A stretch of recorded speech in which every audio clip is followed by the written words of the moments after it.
जी हाँ, स्वागत है आपका। मैं हूं रेत राकेश टंडन। इस वक्त की बड़ी खबर आपको बता दें, ब्रेकिंग न्यूज आपको बता दें, सुशांत केस ट्रांसफर मामले में आज सुप्रीम कोर्ट में बड़ा फैसला होना है। 11 बजे सुप्रीम कोर्ट फैसला सुनाएगी। रिया की दलील है कि मुंबई में ही हो सुनवाई। सुशांत केस की सीबीआई जांच पर भी फैसला आ सकता है। जी हाँ, 11 बजे तक का इंतजार है। लगातार इस बात की चर्चा हो रही है। पहली चर्चा इस बात की है कि क्या केस बिहार से ट्रांसफर किया जाए मुंबई, ये रिया चक्रवर्ती की अर्जी है, और दूसरा ये क्या पूरे मामले की सीबीआई जांच हो।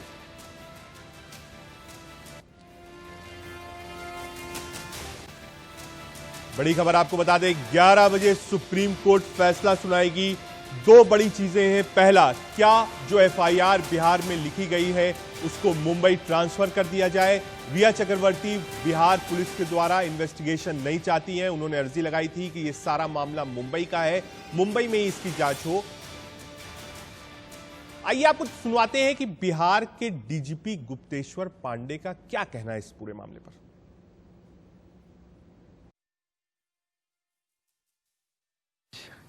इंतजार कर रहा है। देश की सबसे ऊंची अदालत में यह फैसला है।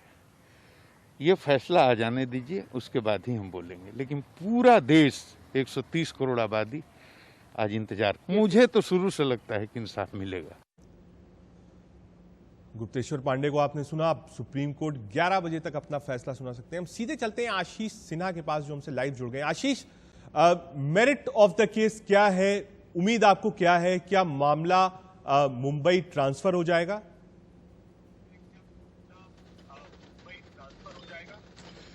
देखिए, बिहार सरकार का कहना है, सुशांत के पिता का कहना है और केंद्र सरकार का कहना है कि इस मामले का ट्रांसफर मुंबई नहीं हो सकता, क्योंकि जो रिया ने याचिका दाखिल की है वो प्रभावहीन हो गई है। रिया ने जो सुप्रीम कोर्ट में याचिका दाखिल की थी उसमें रिया ने ये मांग की है कि इस मामले का यानी जो पटना में एफआईआर दर्ज हुई है उसे मुंबई ट्रांसफर कर दिया जाए। चूंकि इस मामले की जांच अब सीबीआई को हैंडओवर कर दी गई है, इसलिए पटना का जो एफआईआर है अब वो सीबीआई को हैंडओवर हो चुका है। ऐसे में उनकी याचिका प्रभावहीन हो गई है, लिहाजा मामला ट्रांसफर हो ही नहीं सकता। रिया का ये कहना है कि पटना में जो दर्ज एफआईआर है वो 0 एफआईआर होनी चाहिए थी और मामले को मुंबई भेज देना चाहिए था। यही बात मुंबई पुलिस भी सुप्रीम कोर्ट में कह रही है कि अधिकार क्षेत्र का मामला है। पटना पुलिस के पास ये अधिकार ही नहीं था कि वो इस मामले में एफआईआर दर्ज कर जांच शुरू करे। उनके पास केवल एकमात्र अधिकार ये था कि वो इस मामले में 0 एफआईआर दर्ज करें और मामले को हमारे पास भेज दें, लेकिन उन्होंने ऐसा नहीं किया। आज सुप्रीम कोर्ट को यही तय करना है कि क्या पटना में जो एफआईआर दर्ज हुई थी उसे मुंबई ट्रांसफर किया जा सकता है या नहीं। इसमें कई सारे कैच है रजत। अगर सुप्रीम कोर्ट ऐसा करता है, पटना में दर्ज एफआईआर को मुंबई ट्रांसफर करता है, तो फिर सीबीआई जांच का जो मामला होगा वो अटक जाएगा, क्योंकि तब महाराष्ट्र सरकार अनुशंसा करेगी, तभी इस मामले में सीबीआई जांच हो पाएगी। लेकिन चूंकि मामले की जांच सीबीआई ने शुरू कर दी है, दूसरी तरफ ईडी इस मामले की जांच कर रही है, तो ऐसा बहुत ही कम देखने को मिला है। यानी 99.9% केसेस में सुप्रीम कोर्ट कभी भी सीबीआई अगर जांच हो रही हो तो उसको नहीं हटाता, यानी सीबीआई को जांच करने देता है। आशीष, तो एक छोटी सी चीज आपसे और समझना चाहूंगा। जो बिहार पुलिस ने एक जांच करी है, मुंबई पुलिस ने अपना एक हलफनामा दिया है, बंद पैकेट में वहां पे लिफाफे में जमा किया है, क्या उन सारी चीजों को भी सुप्रीम कोर्ट समझेगी? बिहार पुलिस ने क्या जांच करी है, उसमें क्या सच्चाई है, मेरिट क्या है, क्या वो सारी चीजें भी आज सुप्रीम कोर्ट जब फैसला सुनाएगी तो बिहार पुलिस के साथ जो व्यवहार हुआ, बिहार पुलिस ने जो जांच करी, कैसे उनके ऑफिसर्स ने वहां वेश बदलकर लोगों से मुलाकात करी, बयान लिए, क्या ये सारी चीजें भी सुप्रीम कोर्ट देखेगा आज?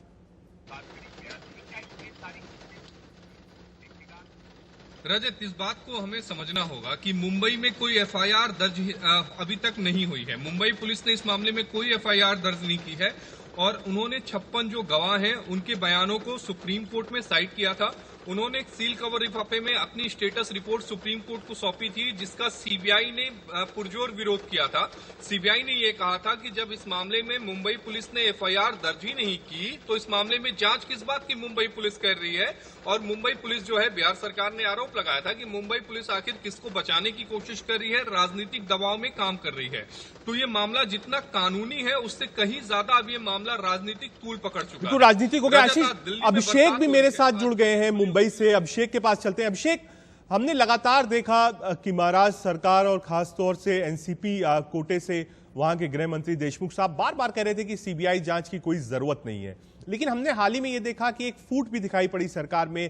कांग्रेस के कई लोगों ने कहा कि नहीं, सीबीआई जांच करा लीजिए अगर इतनी दिक्कत है। महाराष्ट्र सरकार आज इस फैसले को कैसे देख रही है? अगर आज सीबीआई इंक्वायरी मानता है सुप्रीम कोर्ट, तो एक बड़ा सेटबैक होगा महाराष्ट्र सरकार के लिए।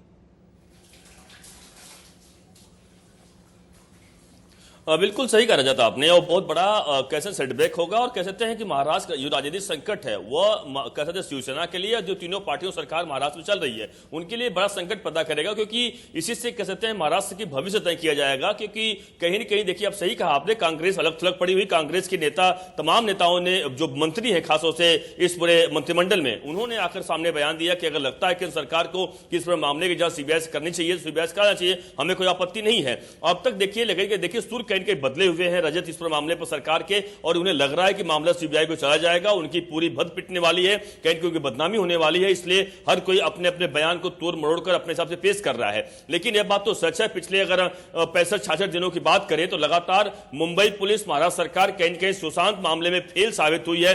जो अपने आप को कहा जाता था कि मुंबई पुलिस वर्ल्ड की दूसरी सबसे अच्छी पुलिस है, और वह पुलिस कहीं न कहीं इस मामले पर जरूर जांच की दिशा क्वेश्चन मार्क जरूर लगा है मुंबई पे। अभिषेक, जब फैसला आएगा तो मैं वापस आपके पास आऊंगा जानने के लिए कि इस वक्त महाराष्ट्र के लोग क्या सोचते हैं। एक बार फिर आशीष के पास चलते हैं। आशीष, लंबे समय से आप कोर्ट कवर कर रहे हैं, आपकी अपनी एनालिसिस और एक्सपेक्टेशंस क्या है? क्या कुछ हो सकता है सुप्रीम कोर्ट में आज? अगर मेरिट को देखें, आपने बहस जब हुई होगी तो मुझे लगता है बहस सुनी होगी, जो ऑब्जर्वेशंस होंगे जज के वो सुने होंगे। आपको क्या लगता है, क्या दे सकता है सुप्रीम कोर्ट और किसके पक्ष में हो सकता है और क्यों? देखिए, मुझे बड़ा मुश्किल लग रहा है कि रिया के पक्ष में ये सुप्रीम कोर्ट का पूरा मामला जाएगा, क्योंकि इस मामले की जांच सीबीआई ने शुरू कर दी है। जब जांच केंद्रीय एजेंसी कर रही है और दो राज्य सरकारों के बीच में यहां पर टकराव का मामला है, ऐसे में केंद्र सरकार के पास ये अधिकार है कि वो खुद से रिकमेंड सीबीआई जांच के लिए कर सकती थी। लेकिन चूंकि बिहार सरकार ने अनुशंसा की थी, बिहार सरकार की अनुशंसा के बाद इस मामले में सीबीआई जांच शुरू कर दी है, तो ऐसे में उम्मीद कम है कि इस मामले में कोर्ट दखल देगा। एक जो बड़ा सवाल रहेगा कि वो कोर्ट के सामने ये भी रहेगा कि इस मामले का ट्रायल चलेगा कहां।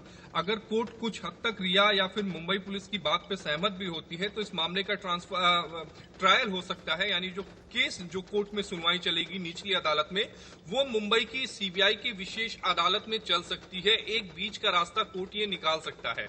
या फिर अगर सुशांत के पिता को ये लगता है या फिर उनकी तरफ से कोई अर्जी बाद में दाखिल की जाती है और ये कहा जाएगा कि मुंबई में उन्हें निष्पक्ष न्याय नहीं मिलेगा, तो इस मामले का ट्रांसफर भी हो सकता है। तो कई सारे यहाँ पर जो सवाल है वो खड़े हैं। बिल्कुल आशीष, हम दोबारा आपके पास आएंगे जब सुप्रीम कोर्ट बैठेगा, फैसला सुनाएगा। फिलहाल के लिए आशीष, आपका और अभिषेक का शुक्रिया। आप नजर बनाए रखिए, हम लगातार आपसे अपडेट्स लेते रहेंगे। आज की बड़ी खबर है, सुशांत केस में 11 बजे सुप्रीम कोर्ट फैसला